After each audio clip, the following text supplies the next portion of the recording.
Le dimanche 8 octobre 2023 était pour toute la paroisse de SBJ Oshofa le jour où tous les fidèles en parfait accord avec leur berger, le vénérable suprême évangéliste Victorin Hunkpe Sodé, également secrétaire général de la région de l'Atlantique au Bénin, ont adressé à l'Éternel des armées leur action de grâce de cette année, suivie de la vente de charité. Et comme recommandé par le Seigneur, la célébration de cette fête annuelle des moissons de cette édition, la renouveler, voilà ce qui a occupé ces chrétiens célestes de l'Atlantique le dimanche dernier. Adoration, prière, louange et supplication étaient à ce rendez-vous. Suivons les moments forts du culte dédié à cette célébration. Extrait.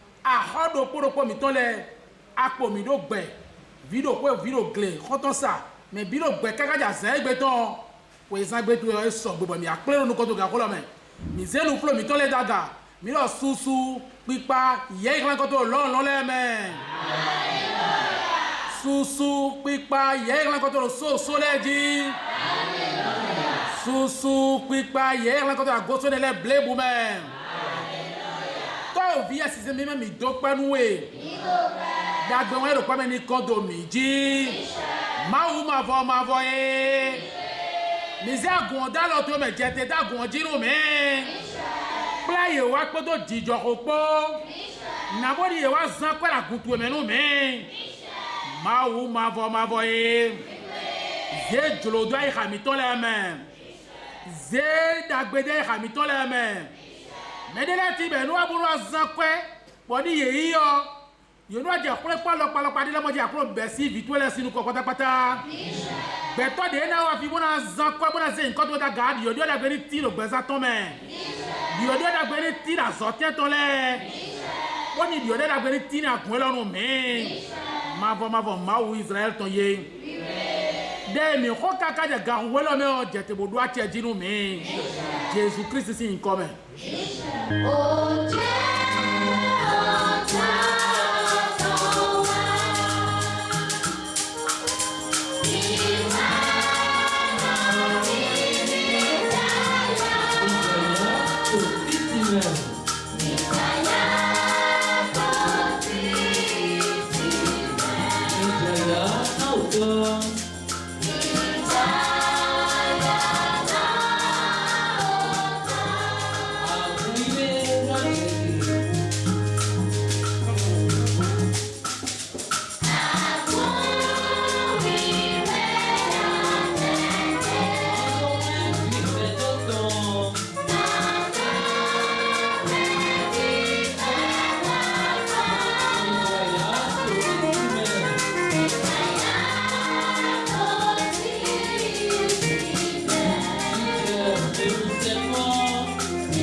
La nourriture spirituelle nourriture de toutes les âmes qui avaient répondu présentes à cette fête, la parole de Dieu, cuisinée et prêchée pour la circonstance par l'envoyé du chef mondial de l'Église du christianisme céleste, le vice-président de la région de l'Atlantique, le vénérable suprême évangéliste Herman Agbadigan, a été très nourrissante pour cette assistance.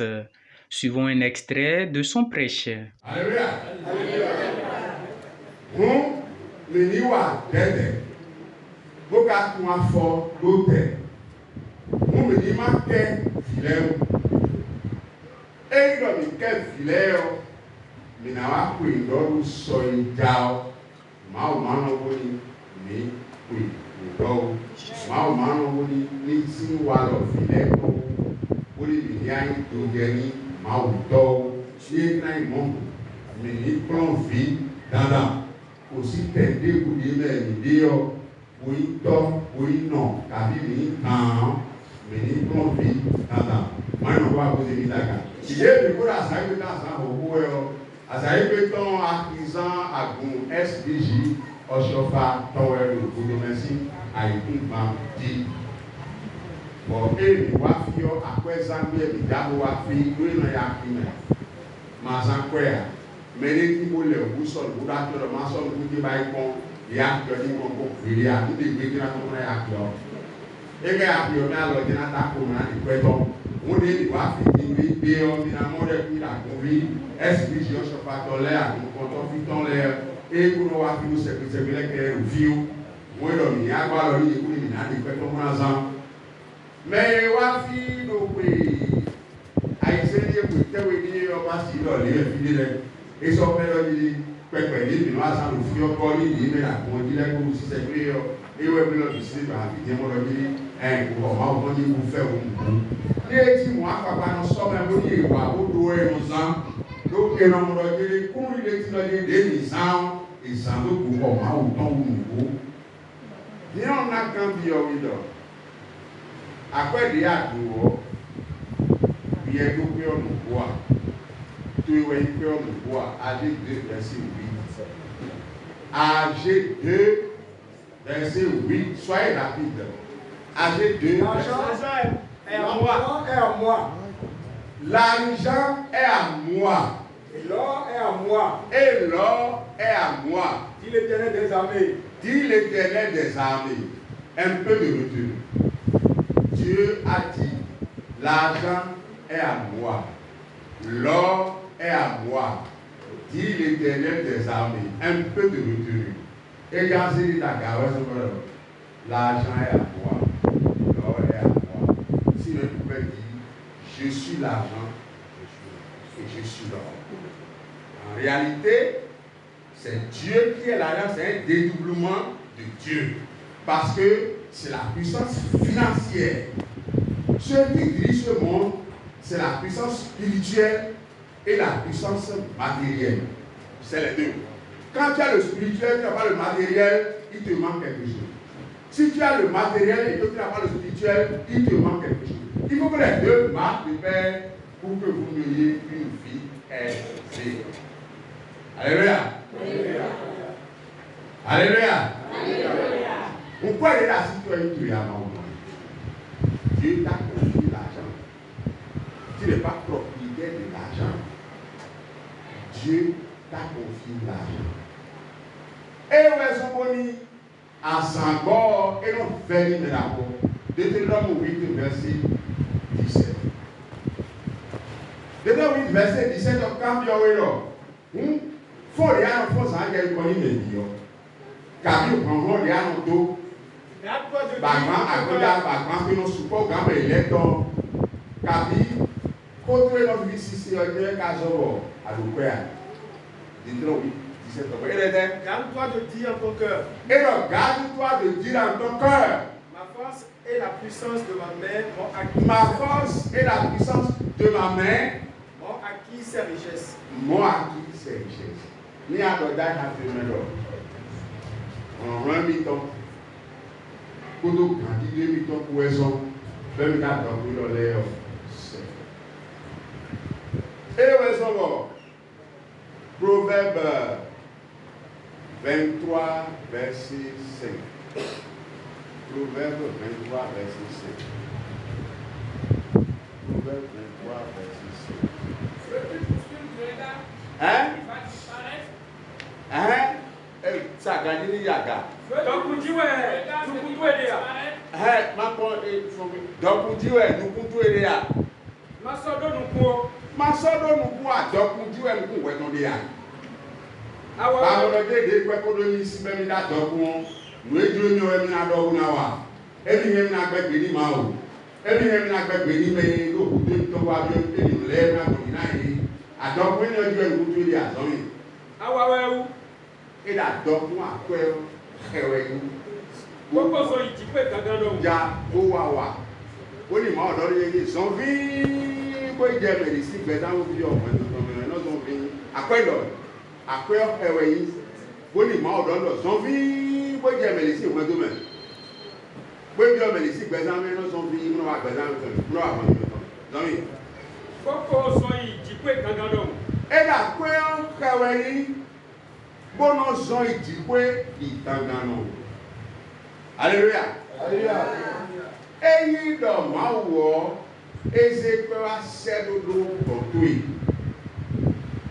Eze akwe wa sedodo botui. Boni me do na dude me kawile yo. Yero botui wa ba mo na ya. Boni dia na se bona asando mawo pe. Bon, vous voyez, vous avez dit que vous avez dit que vous avez fait. Il y a eu une sorte de choses, vous avez dit que vous avez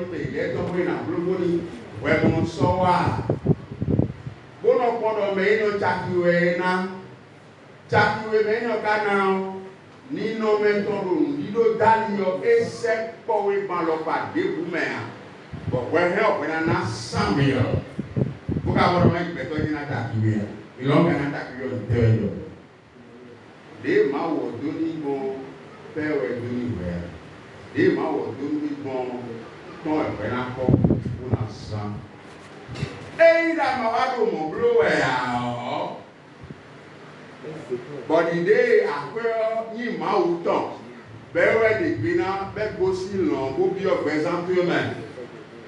Ben de gbeni gbolo akpeo ewe izonfin wo je me si bela wo me si bela wo bi obo to me ni ele de gbeni ke ya gbolo ka ya ti de bo zonbo wa go ti don ma le se o do me ni mo na ba ko ni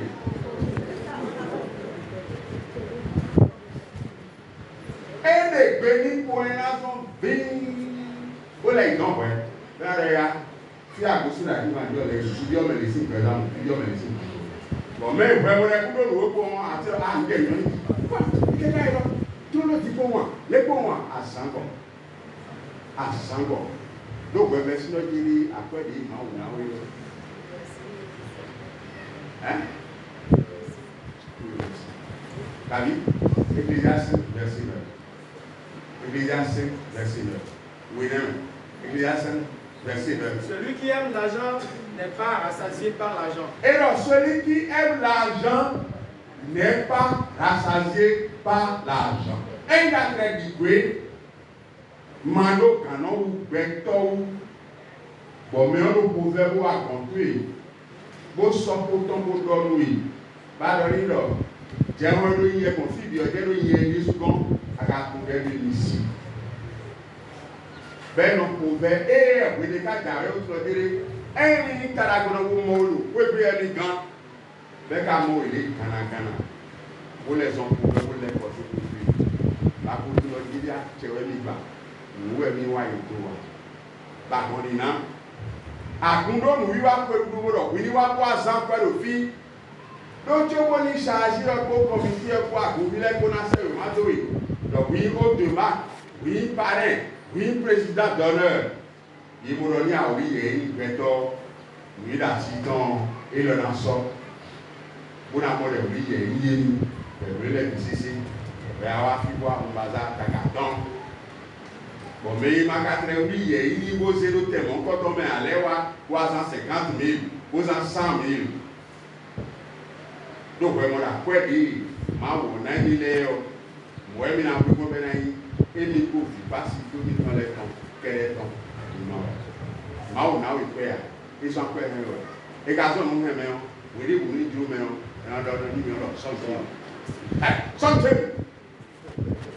Mais il va mettre tout le reste. Mais il doit bien assez le compter, on va mettre et c'est à plat de migon, donc des ou tu es là, santé. Et là, mon c'est fini. Les gens passent. Santé. Et celui qui aime la richesse n'en profite pas. Et donc, donc, vous voyez, donc, vous avez vous avez milliards, vous banques, vous millions, vous banques, vous avez et millions, vous coffrez forme, vous payez. C'est encore là une vanité.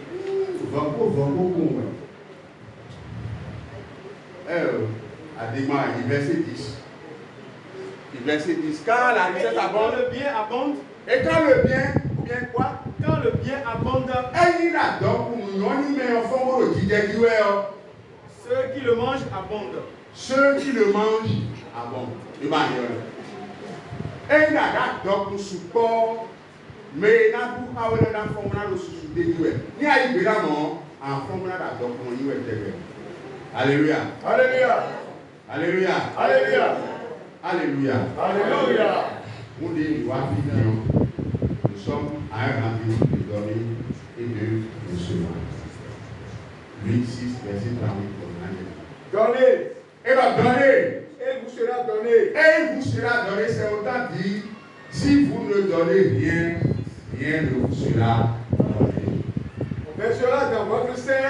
Et la commune tombe une bonne mesure. Et notre directeur de la seconde directeur kondo maupeo l'idée à wafi dit la pour esprit Joshua patodio directeur de la seconde directeur boa sans fio directeur de po et la seconde directeur bona kondo exemple main that donc pour dire main et quand that jofa maubono bolle matua un logé Tongolo se kene wewe se mo dire now e na se atanda una le kona ide mi no pevi bo ni mi ataka li nyagbe bo mi no ata soto ni go yi wewe o bo ni atu no dire e ni go je mi no wa ata turu le ti we no doro fo be no ro kuna e na je kuna deji ona we ji o ayu le ko wa oni mere no sa pe ganji o ma o pe o ma wo no blo bode sa ino mo de u gamo ko ti me no ji e yo ro fi mu isan fi o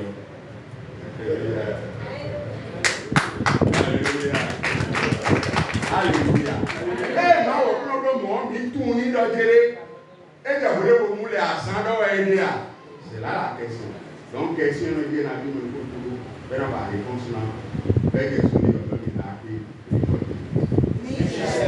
Une fête qui a connu et enregistré la présence des hauts dignitaires de la région de l'Atlantique, des invités et associations de toutes parts qui, à travers des halagas et actions de grâce, ont prouvé tout leur amour au Dieu Tout-Puissant et à leur autorité. Suivez ici au micro de votre télévision en ligne, Homo Sele Voice, quelques impressions qui vous sont recueillies. Papa, on peut sauter par mi-temps.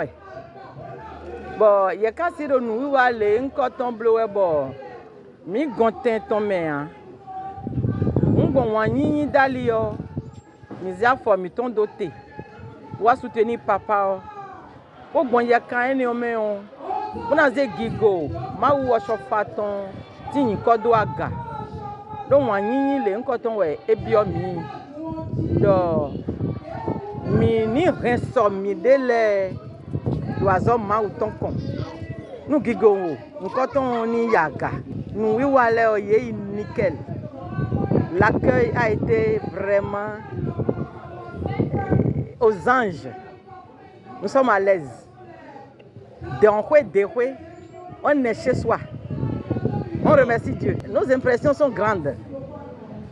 Vous savez, l'Église céleste est la seule au monde qui réunit, et quand on marche dans les voies et on suit les préceptes de l'Église et quand on a l'amour du prochain, c'est aisément qu'on soutient l'autre. Vraiment, on est aux anges. Par ce canal, j'aimerais m'adresser aux femmes de l'Église, notamment sur les paroisses. Nous demanderons que les mamans soutiennent les pères de l'Église, que nous avons notre pierre à l'édifice. Il est important que les femmes sachent que nous avons un rôle à jouer dans l'Église, non seulement dans les foyers pour l'éducation de nos enfants, mais nous devons soutenir nos chargés, nos hiérarchies de l'Église, pour que la dernière bac soit vraiment la dernière bac.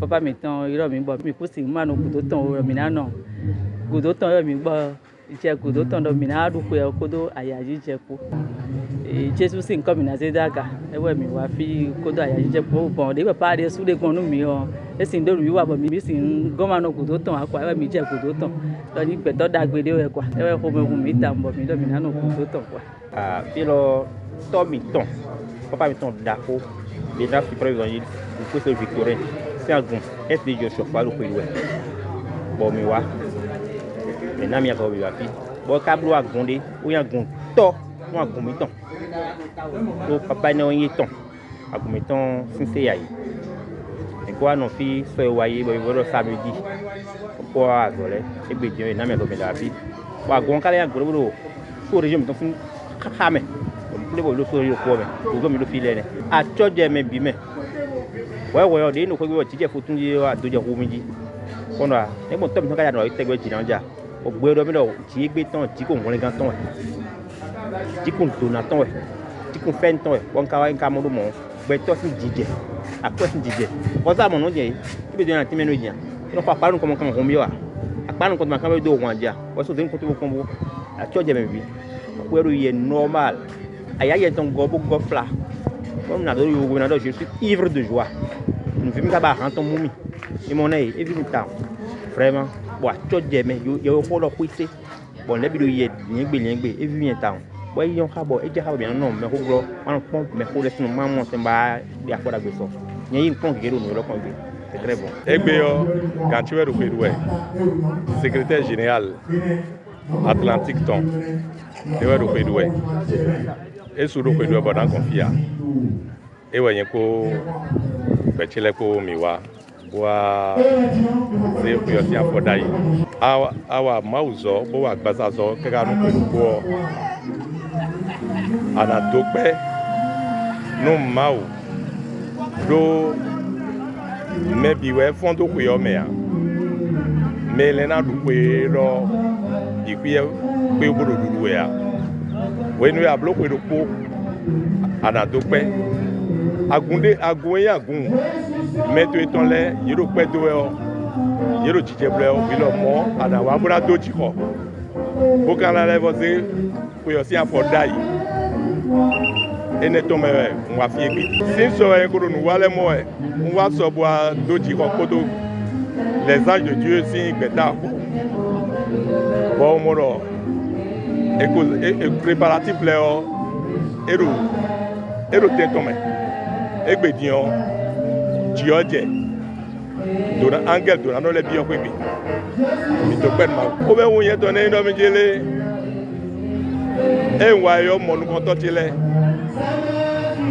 bomo agunvile medero ye medero wa we e ko be ko mi ta peta ya mo fio yi wa nu pe o bona na ije betole ni ay to ni jayi iwa mana chok betole nu ndin ma jore kun ba ji o esin beta we yin lo le to gba kan me we gosin so region to gba be e we say do président we say do to ça Samson ye do jije sawe do SBJ Oshofa agundeji papa mi to kun pe sode pa chena ji we wa ona wa pe kun to ku yo he azo e wa e di o mi mo be pe gan o so gbe ganji bo e so jenu nu bo ye fon linu a ye do chande wo bo ku yo do yiwe e hun ko memi de wa mo ye gbon bo mo do ji yo de azode ye yo edzo azɔ do wa bɔkuyɔ kaka kuyɔ do wa do wa pa we gbɔdzi bi yɔ di mɔ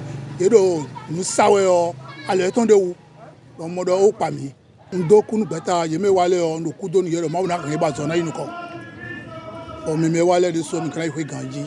Obéir à la prescription de l'Éternel Dieu, surtout en ce qui concerne la célébration de la fête annuelle des moissons, non seulement délivre et protège notre vie, mais également devient et demeure une source de bénédiction pour tous ceux qui en font preuve. Tous les fidèles de la paroisse SBJ Oshofa, en connivence avec le berger, ont compris ce secret de bénédiction et ont honoré leur part de cette édition. Désormais en attente du retour certain, tous les regards déjà fixés sur l'édition prochaine implorent la clémence du Seigneur. Qu'il nous garde. Amen. Shalom.